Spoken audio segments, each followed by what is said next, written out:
சரி, நீ எப்படி இருக்கீங்க அப்படின்னு கேட்க முடியாத ஒரு நிலைமையில தான் இருக்கோம். ஏன்னா தியாகி நல்லக்கண்ணு அவர்களை வந்துட்டு இன்னைக்கு நம்ம இழந்திருக்கோம். அவரோட போராட்டம் பற்றி சொல்லுங்கள் சார். உண்மையை சொல்ல போனால் எனக்கு அவரை பற்றி அதிகமாக ஒன்றும் தெரியாது. காரணம் என்னென்னா, எங்கள் காலத்தில் பாப்புலராக இருந்த கம்யூனிஸ்ட் தலைவர்கள்லாம் ஏஎஸ்கே ஐயங்கார், எஸ்ஏ டாங்கே, சங்கர நம்பூதிரிப்பாடு, மணலி கந்தசாமி, கல்யாண சுந்தரம், மோகன் குமாரமங்கலம், பாலதண்டாயுதம் போன்றவர்கள் தான்.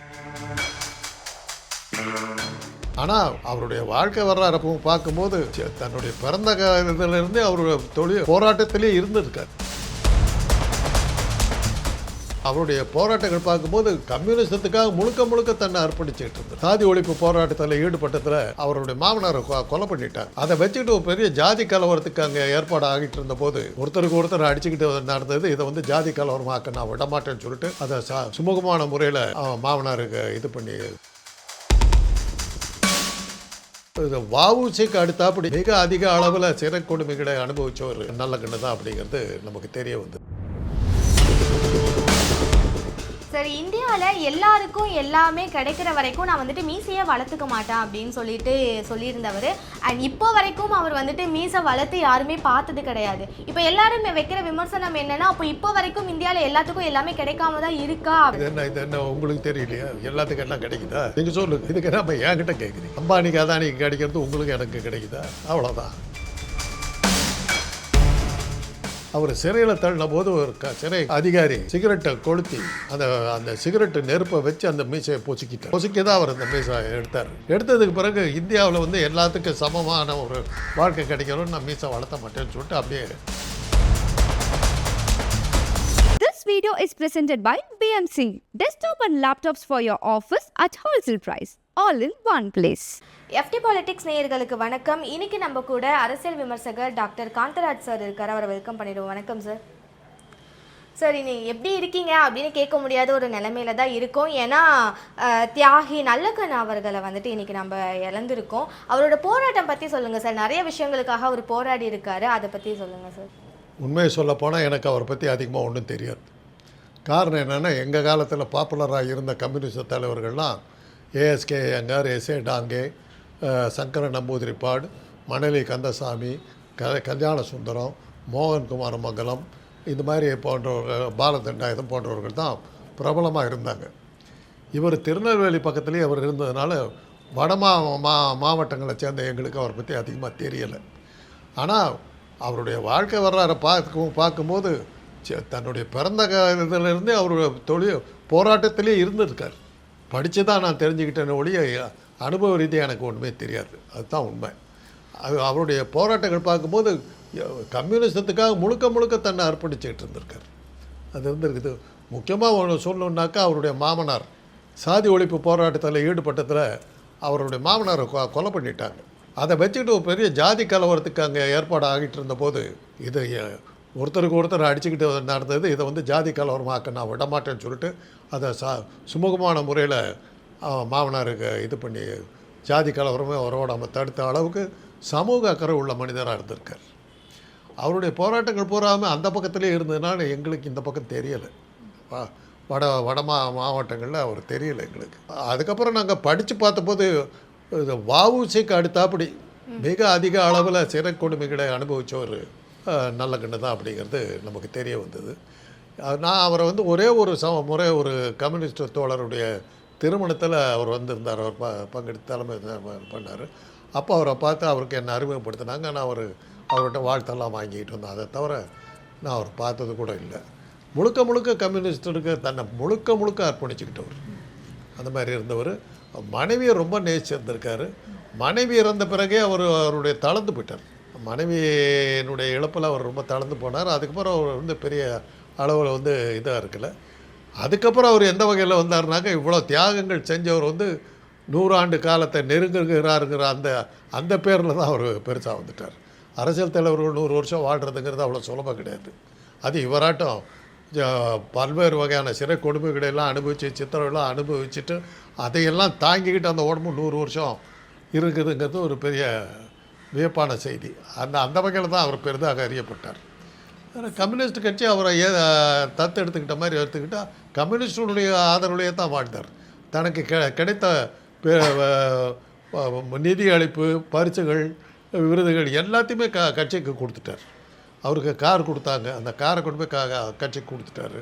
அவருக்கு வந்து செய்த சேவைகளுக்காக ஒரு பொற்களி மாதிரிலாம் கொடுத்தாங்க, அதை அப்படியே கம்யூனிஸ்ட் கட்சிக்கு கொடுத்துட்டாரு.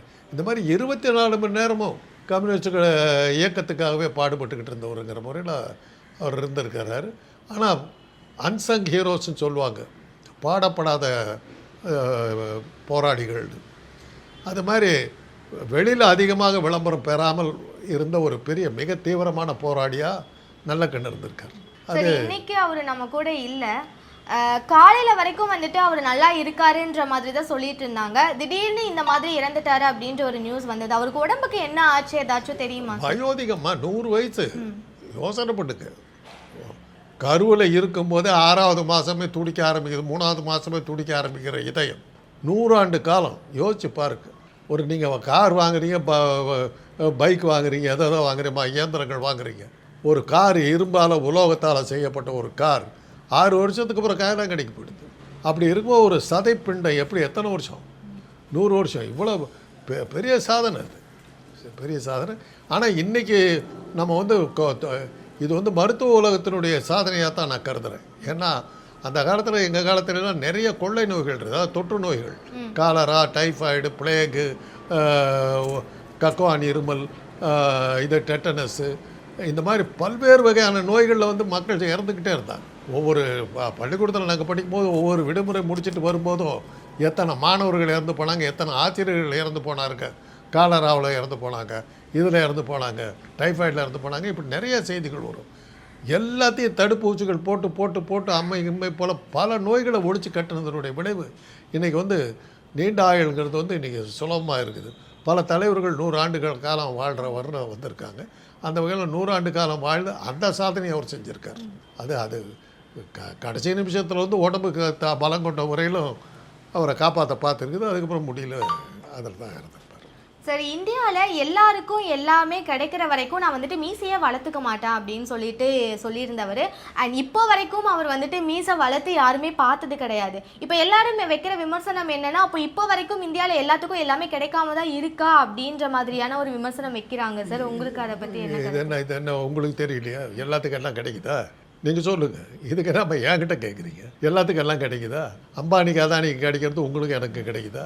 அவ்வளோதான். இன்றைக்கி இவங்க இன்றைக்கி இருக்கிற ஒன்றிய அரசு சில குறிப்பிட்ட நபர்களுக்கு தான் அவங்க ஆட்சியே பண்ணுறாங்கங்கிறது உலகறிஞ்ச விஷயம். அப்படி இருக்கும் மீசை இல்லை, தலைமுடியும் சேர்த்து தான் சேப்படியும், அந்த அளவில் தான் இருக்குது.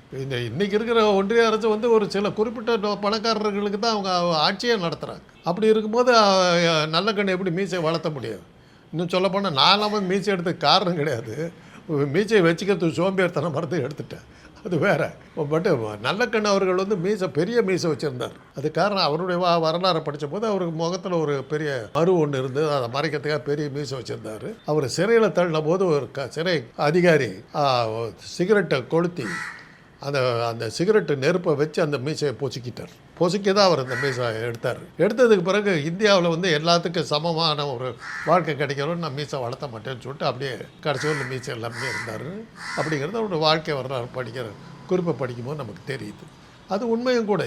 அது பிஜேபி ஆட்சியில் இருக்கிறவரில் அதை யாருமே மீசை வளர்த்த முடியாது. சார், நல்லக்கண்ணு ஐயாவோட உடம்பை வந்துட்டு சென்னை கவர்மெண்ட் மெடிக்கல் காலேஜுக்கு டொனேட் பண்ணியிருக்காங்க சார். அவரோட கடைசி ஆசை கூட இதுதான், அதனால தான் டொனேட் பண்ணியிருக்காங்க அப்படின்ற மாதிரி சொல்கிறாங்க சார். உண்மையா சார்? அது தெரியாது, உடம்பை டொனேட் பண்ணுறது பற்றி. ஆனால் இன்றைக்கி என்னை பொறுத்தவரையிலும் உடம்பை டொனேட் பண்ணுறது இப்போ தேவையில்லாத ஒரு விஷயம். ஏன்னா நாங்கள் மருத்துவக் கல்லூரியில் படிக்கும்போது அனாட்டமி உடற்கூறு படிப்புக்கு மனித உடல்கள் தேவை, அதை அறுத்து பார்த்து தான் நம்ம செய்வோம். இன்றைக்கி அந்த மனித உடல்களை அறுக்கிறத வந்து தடை செஞ்சுட்டாங்க. அது தேவையில்லை. நீங்கள் வந்து உடலை தானம் பண்ணிங்கன்னா அந்த அனாட்டமி தேட்டர் தான் கொண்டு போய் வைப்பாங்க. இன்றைக்கி அது தேவையில்லை. ஏன்னா இன்றைக்கி அதுக்கு பதிலாக மாடல் செஞ்சுட்டு அதை அப்படியே சுவிட்ச் போட்டோம்னா அப்படியே சதை மாதிரியே இருக்கும். அதை நாம் அறுத்து பார்த்து எல்லாம் பண்ணிக்கலாம். இதை வச்சு வர்ச்சுவல் இமேஜை வச்சுக்கிட்டு நம்ம அதெல்லாம் செஞ்சு பழகிறோம். அதனால் மனித உடலை பயன்படுத்துறதை தடை பண்ணிட்டாங்க. ஆனால் இன்றைக்கி வந்து உடலை வந்து தானம் பண்ணுறது தேவையில்லாத ஒரு விஷயமாக தான் நான் கருதுறேன். சார் இன்னைக்கு வந்துட்டு எவ்வளோ பெரிய அரசியல் தலைவர்கள் இருக்காங்க, நிறைய செலிபிரிட்டிஸ் இருக்காங்க, பணம் வாய்ந்தவர்கள் நிறைய பேர் இருக்காங்க. அப்படி இருந்தும் இந்த மாதிரி ஒரு தலைவருக்கு வந்துட்டு மெடிக்கலுக்கு ஒரு செலவோ இல்லை வந்துட்டு அவரை பார்த்துக்கிறதுக்கான ஒரு பண உதவியோ யாருமே பண்ணுறதுக்காக முன் வரலை அப்படின்ட்டு விமர்சனங்கள் வச்சுட்டு இல்லை, அது அந்த விமர்சனம் தப்பு. கம்யூனிஸ்ட் கட்சி முழுக்க அவரை பராமரிச்சது. அவர் வாழ்ந்தது போகிற கம்யூனிஸ்ட் அந்த அலுவலகத்தில் தான் அவருக்கு தனியாக ஒரு குடியிருப்பை ஒதுக்கி அவர் அங்கே வச்சுக்கிட்டாங்க. அது மாதிரி கம்யூனிஸ்ட் கட்சியில் ஒன்றில் தான் அது மாதிரி உண்டு. அவங்களுடைய தலைவர்கள் கட்சிக்காக தொண்டு செய்த தலைவர்களை வந்து கடைசி காலத்தில் தன்னுடைய கட்சி ஆஃபீஸிலே வச்சு கட்சியை பராமரிச்சது. அது மாதிரி நிறைய பேர் பண்ணியிருக்காங்க. அந்த வகையில் நல்ல கண்ணு அவர்களை வந்து கடைசி இந்த நிமிஷம் அவர்களும் கம்யூனிஸ்ட் கட்சி தான் அவரை பார்த்துக்கிச்சு. அவருக்கு கொடுத்த நன்கொடை எல்லாம் கொண்டு போய் அவர் கட்சிக்கு தான் கொடுத்துட்டார். அதனால் இதை வந்து குற்றச்சாட்டை நம்ம எடுத்துக்க முடியாது. அதுக்கான தேவை அவருக்கு இல்லை. அதனால தான் அவர் வாங்கிக்கவும் இல்லை. கட்சி பார்த்துக்கிச்சு.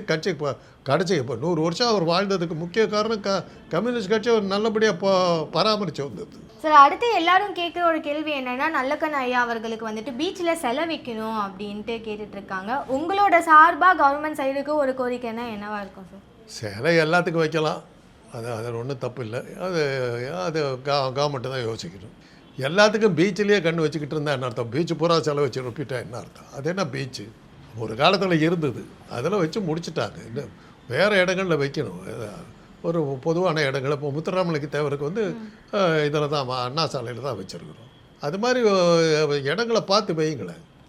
இன்னும் சொல்லப்போனால் கம்யூனிஸ்ட் வந்து பெருசாக வளர்கிறதெல்லாம் வந்து பெரம்பூர் அந்த பகுதிகளில் தான். அந்த ஏரியாவில் தான் அவருக்கு மரியாதை இருக்கும். பீச்சில் வச்சா 10ஓட 11 இவருக்கு சிலை போயிடும். பீச்சில் காமராஜருக்கு ஒரு சிலை இருக்குது, யாருக்கா தெரியுமா? லைட் ஹவுஸ் பக்கத்தில் இருக்குது. எத்தனை பேர் அதை பார்க்குறாங்க சொல்லுங்கள் பார்க்கலாம். ஆனால் வரிசையாக பெருசாக பெரிய அளவில் அண்ணா சமாதி மாதிரி எம்ஜிஆர் சமாதி மாதிரி வச்சாலுடைய பீச்சில் நீங்கள் வச்சிங்கன்னா அடையாளம் தெரியாமல் போயிடும். பாரதிதாசன் இருக்கிறது, பாரதியார் இருக்கிறது, எல்லாத்துக்கும் தான் இருக்குது. யார் எத்தனை பேர் பார்க்குறோம்? வீரமாமுனிவருக்கு இருக்குது, யாருக்கு இல்லை? வள்ளுவருக்கு இருக்குது, தெரியுமில்ல? யார் பார்க்குறா? அதனால் அவருடைய தொண்டுகள் வந்து எந்த இடத்துல இருந்ததோ, தொழிற்சாலைகள் இருக்கிற இடங்கள். இப்போ சிங்காரவேலருக்கு முதல் தொழிற்சங்க தலைவராக இருந்தவர். அவருடைய சிலை வந்து சென்னை கலெக்டர் ஆஃபீஸ் உள்ளே தான் இருக்குது. கலெக்டர் ஆஃபீஸ் எங்கே இருக்குதுன்னா துறைமுகத்துக்கு ஆப்போசிட்டில் இருக்குது. துறைமுக வாயிலுக்கு எதிரில் இருக்குது. துறைமுக தொழிலாளருக்காக போராடினது. அதனால் அவருடைய சிலை அங்கே இருக்குது. அந்த மாதிரி இடம் பார்த்து வைக்கணுமே ஒழிய யார் இது பண்ணாலும் உடனே எனக்கு பீச்சில் இடம் இல்லையா அப்படின்னாரு. அது தேவையில்லை. பீச்சில் வைக்கிறதுனால அவருடைய லட்சியங்களுக்கு நீங்கள் இடம் கொடுக்கல. சார் நல்லக்கண்ணு ஐயா அவர்களை வந்துட்டு கடவர் அப்படின்னு சொல்லிட்டு சொல்கிறாங்க சார். ஸோ கடவர் அப்படின்னா இந்த நீங்கள் சொன்ன மாதிரி ஹாஸ்பிட்டலில் அவங்க டெஸ்ட் பண்ணுறதுக்காக வச்சுருக்க அந்த பிணங்களை வந்துட்டு கடவர் அப்படின்ட்டு சொல்லுவாங்க. இவர் அந்த மாதிரி ஒரு பேர் சொல்லி அழைக்கிறாங்க. அதுக்கு காரணம் என்னன்னு தெரியலையே. கடவர்ன்றது வந்து பிணத்தை தான் சொல்லுவோம். டெட் பாடி தான் கடாவருங்கிறது. டெட் பாடிக்கு இன்னொரு பேர் வந்து கடாவர். அவரை கடாவர்னு என்னது கூப்பிட்றாங்க எனக்கு தெரியாது. அது நீங்கள் தான் ஃபர்ஸ்ட் டைம் கேள்விப்படுறேன். இல்லை, முக்கியமாக என்ன பண்ணணும்னா இவருடைய வாழ்க்கை வரலாறெல்லாம் வந்து எல்லாத்துக்கும் சொல்லணும். இப்படிப்பட்டவர்கள்லாம் இருந்து செஞ்ச சேவையினால தான் இன்றைக்கி நம்ம ஓரளவுக்கு கௌரவமாக வாழ்கிறோன்றதுக்கு காரணம் அவங்க செஞ்ச சேவைங்கிற விஷயத்தை நம்ம சொல்லணும். இல்லாட்டி போனால் நல்ல கண்ணு மறந்து விடுவோம். அவருடைய சேவைகள்லாம் மறக்கப்பட்டு விடும். அதனால் இந்த வரலாறுகள்லாம் இளைஞர்களுக்கு போய் சேரணும். ஏன்னா இன்றைக்கி இருக்கிற இளைஞர்கள் வந்து சமூக அக்கறையே இல்லாமல் போயிட்டுருக்கிறத நம்ம பார்க்குறோம். அந்த சமூக அக்கறையை வந்து வளர்கிறதுக்கு இவங்களோட வாழ்க்கை வரலாறுலாம் பயன்படும். தன்னலம் இல்லாத தலைவர்கள் எடுத்திங்கன்னா ரொம்ப கொஞ்சம் பேர், அதில் ஒருத்தர் நல்ல கண்ணு. அதனால் அவருடைய வாழ்க்கை வரலாறு செலவைக்கிறதுக்கு பதிலாக அவருடைய வாழ்க்கை வரலாறு பாடமாக வச்சிங்கன்னா நல்லாயிருக்கும். ரொம்ப நன்றி சார், நிறைய தகவல் சொல்லியிருக்கீங்க.